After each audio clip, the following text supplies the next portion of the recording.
ಸ್ನೇಹಿತರೆ, ನಿಮ್ಗೆ ಈಗಾಗಲೇ ಗೊತ್ತಿರೋ ಹಾಗೆ ಕರ್ನಾಟಕ ಪೊಲೀಸ್ ಇಲಾಖೆಯಲ್ಲಿ ಕಾನ್ಸ್ಟೇಬಲ್ ಕಾಲ್ಫಾರ್ಮ್ ಆಗಿದೆ ಸ್ನೇಹಿತರೆ.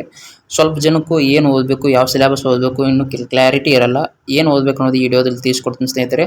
ಅದಕ್ಕಿಂತ ಮುಂಚೆ ನಾವು ಒಟ್ಟು ಅಂಕಗಳು, ಪರೀಕ್ಷೆ ಅವಧಿ, ಪ್ರಶ್ನೆಗಳ ಮಾದರಿ ಯಾವ ಥರ ಇರುತ್ತೆ ನೋಡಿ ಸ್ನೇಹಿತರೆ. ಇವಾಗ ಒಟ್ಟು ಅಂಕಗಳು 100 ಇರುತ್ತೆ.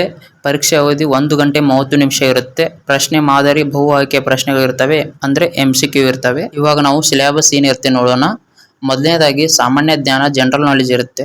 ಜನರಲ್ ನಾಲೆಜಲ್ಲಿ ಭಾರತ ಇತಿಹಾಸ, ಕರ್ನಾಟಕ ಇತಿಹಾಸ, ಭಾರತೀಯ ಸಂವಿಧಾನ, ಭೌಗೋಳಶಾಸ್ತ್ರ, ಭಾರತೀಯ ಆರ್ಥಿಕತೆ, ವಿಜ್ಞಾನ ಮತ್ತು ತಂತ್ರಜ್ಞಾನ, ಪರಿಸರ ಅಧ್ಯಯನ, ಕ್ರೀಡೆ, ಪ್ರಶಸ್ತಿಗಳು, ರಾಷ್ಟ್ರೀಯ ಮತ್ತು ಅಂತಾರಾಷ್ಟ್ರೀಯ ಪ್ರಚಲಿತ ಘಟನೆಗಳು ಇರ್ತವೆ ಸ್ನೇಹಿತರೆ. ಸಾಮಾನ್ಯ ಜ್ಞಾನದಲ್ಲಿ ನಾವು ಇಷ್ಟು ಸಬ್ಜೆಕ್ಟ್ ಕವರ್ ಮಾಡೋಕೆ ಸ್ನೇಹಿತರೆ. ಎಲ್ಲರೂ ನೋಡ್ಕೊಳ್ಳಿ, ಈ ಸಬ್ಜೆಕ್ಟ್ ಕವರ್ ಮಾಡ್ಕೊಳ್ಳಿ. ಎರಡನೇ ಪಾಯಿಂಟ್ ಬಂದ್ಬಿಟ್ಟು ಮೆಂಟಲ್ ಎಬಿಲಿಟಿ ಇರುತ್ತೆ ಸ್ನೇಹಿತರೆ. ನೀವು ಇಲ್ಲಿ ನಾನು ಕೊಟ್ಟಿರುವ ಎಲ್ಲ ಮೆಂಟಲ್ ಎಬಿಲಿಟಿ ಸಬ್ಜೆಕ್ಟ್ಗಳು ನೋಡ್ಕೊಳ್ಳಿ. ಈ ಮೆಂಟಲ್ ಎಬಿಲಿಟಿ ಸಬ್ಜೆಕ್ಟನ್ನು ಕರೆಕ್ಟಾಗಿ ಓದ್ಕೊಳ್ಳಿ ಸ್ನೇಹಿತರೆ. ಇಲ್ಲೇ ನಿಮ್ಮ ಸ್ಕೋರು ಹೆಚ್ಚು ಕಡಿಮೆ ಆಗೋದು, ಯಾಕೆಂದರೆ ನೀವು ಜಾಬ್ ಅಪಾಯಿಂಟ್ ಆಗೋದು ಬಿಡೋದು ಇಲ್ಲೇ ಡಿಸೈಡ್ ಆಗುತ್ತೆ. ಯಾಕೆಂದರೆ ಮೆಂಟಲ್ ಎಬಿಲಿಟಿಯಲ್ಲಿ ಮಿನಿಮಮ್ 20 to 30 ಕ್ವಶನ್ ಇರ್ತಾವೆ ಸ್ನೇಹಿತರೆ. ಒಮ್ಮೊಮ್ಮೆ 20 ಕೇಳ್ಬೋದು, 15 ಕೇಳ್ಬೋದು, ಈ ಥರ ಇರುತ್ತೆ.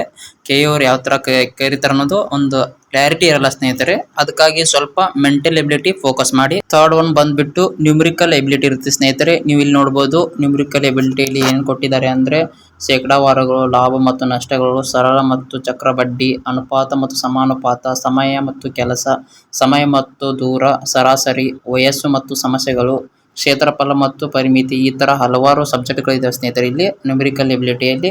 ಇದನ್ನು ಕೂಡ ನೀವು ಇಂಪಾರ್ಟೆಂಟ್, ಯಾಕಂದರೆ ಈ ಕವರ್ ಮಾಡಬೇಕು. ಇಲ್ಲೇ ನಮ್ಮದು ಸ್ಕೋರ್ ಹೆಚ್ಚು ಕಡಿಮೆ ಆಗೋ ಸ್ನೇಹಿತರೆ. ನಾಲ್ಕನೇ ಪಾಯಿಂಟ್ ಆಗಿ ಕನ್ನಡ ಭಾಷೆಯಲ್ಲಿರುವ ವ್ಯಾಕರಣ, ಪದಗಳ ಅರ್ಥ, ಈ ಥರ ಹಲವಾರು ಸಬ್ಜೆಕ್ಟ್ಗಳು ಮೆನ್ಷನ್ ಮಾಡಿದ್ದೀನಿ ಸ್ನೇಹಿತರೆ. ಅವನ್ನೆಲ್ಲ ಕೇಳೋ ಸಾಧ್ಯತೆ ಇರುತ್ತೆ. ಇವನು ಸ್ವಲ್ಪ ಫೋಕಸ್ ಮಾಡಿ ಅಂತ ಹೇಳ್ತಾ ಸ್ನೇಹಿತರೆ ಯಾರೆಲ್ಲ ಇದೇ ವರ್ಷ ಪೊಲೀಸ್ ಆರ್ ಒಂದು ಗೌರ್ಮೆಂಟ್ ಜಾಬ್ ಮಾಡ್ಬೇಕು ಅನ್ಕೊಂಡಿರಲ್ಲ, ನಾ ಹೇಳಿದ ಟ್ರಿಕ್ಸ್ ಫಾಲೋ ಮಾಡಿ. ಮೇನ್ ಆಗಿ mental ability, science, current affairs ಜಾಸ್ತಿ ಫೋಕಸ್ ಮಾಡಿ. ಯಾಕೆಂದರೆ KA ಅವರು KA ಡಿಪಾರ್ಟ್ಮೆಂಟಿಂದ ಜಾಸ್ತಿ science, current affairs, mental ability minimum ಸ್ನೇಹಿತರೆ 40 ರಿಂದ 50 ಕ್ವಶನ್ ಇಲ್ಲೇ ಬರುತ್ತೆ ಸ್ನೇಹಿತರೆ. ನೀವು ಇಲ್ಲಿ ಅಟೆಂಪ್ಟ್ ಮಾಡಿದ್ದಾರೆ ಸ್ನೇಹಿತರೆ, ಪಕ್ಕಾ ನಿಮ್ಮ ಗೌರ್ಮೆಂಟ್ ಜಾಬ್. ಯಾಕೆಂದರೆ ಬಹಳಷ್ಟು ಜನ ಫೇಲ್ ಆಗೋದು ಇಲ್ಲೇ ಸ್ನೇಹಿತರೆ. Mental ability, science, current affairs ಇಲ್ಲೇ ಸ್ನೇಹಿತರೆ ಎಲ್ಲ ಸ್ಕೋರ್ ಕಡಿಮೆ ಮಾಡೋದು. ನೀವು ಸ್ವಲ್ಪ ಇದನ್ನು ಜಾಸ್ತಿ ಫೋಕಸ್ ಮಾಡಿ. ಈ ವರ್ಷ ಪಕ್ಕಾ ಜಾಬ್ ಆಗುತ್ತೆ ಸ್ನೇಹಿತರೆ. ಥ್ಯಾಂಕ್ ಯು, ಧನ್ಯವಾದಗಳು.